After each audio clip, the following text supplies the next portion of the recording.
এদেশে পলিটিক্স করতে হলে পলিটিক্যাল পার্টি অ্যাক্টের মধ্যে করতে হবে। সেটা আপনাকে পছন্দ হইলো না হইলো, আমি যতদিন পর্যন্ত আছি আমি এটা করে ছাড়ব। আপনারা জানেন যে আমি ইলেকশন কমিশনার ছিলাম, সেখানে অনেক কিছু করে ছাড়ছি। পলিটিক্যাল পার্টি অ্যাক্টের মধ্যে যদি থাকেন পলিটিক্স করতে পারবেন, না পারলে পারবেন না, সোজা কথা।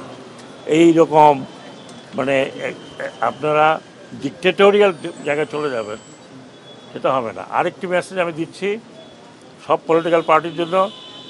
দেখুন, একটা পলিটিক্যাল পার্টির অবস্থা আজকে দেখেন। এত বড় একটা দল, এত ঐতিহ্যবাহী একটা দল, যার নামের সাথে বাংলাদেশের স্বাধীনতা জড়িত, আজকে তাদের মেম্বারদেরকে পালিয়ে বেড়াতে হচ্ছে।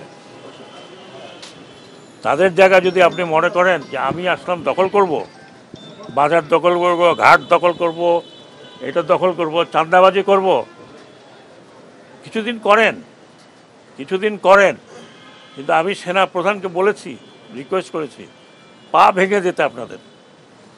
I don't care, you go to hell. চাঁদাবাজি করবেন, আমি শুনেছি কাউরান বাজারে গিয়ে চাঁদাবাজি করেন। কিছুক্ষণ আগে শুনছি যে একটা ব্যাংকের মধ্যে দখল নেওয়ার জন্য মারামারি হয়েছে।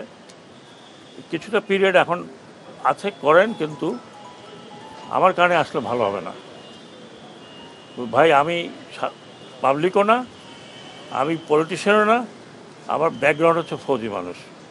যা বলবো তাই করব। তারপরে আমি এখানে একদিন থাকি, 3 দিন থাকি, 10 দিন আছি। আর চাঁদাবাজি করবেন যেই পার্টি হোক, সেই পার্টিকে আমি বারবার বলছি যে চাঁদাবাজি করবেন না, মানুষের দুর্ভোগ পাবেন না।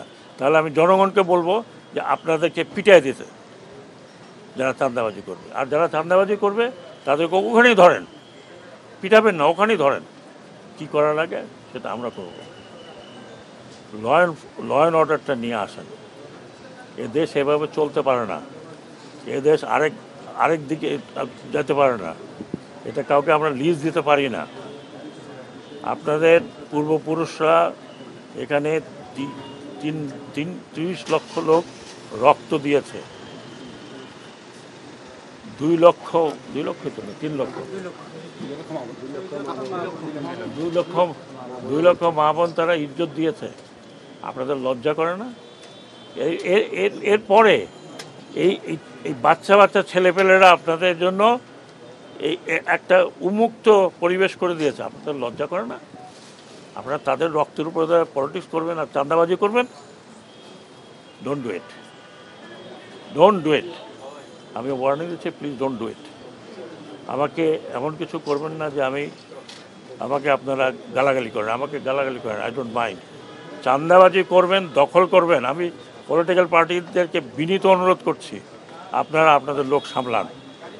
আর না হলে দেখেছেন তো আপনাদের চোখের সামনে, উপর থেকে পড়তে বেশি সময় লাগে না।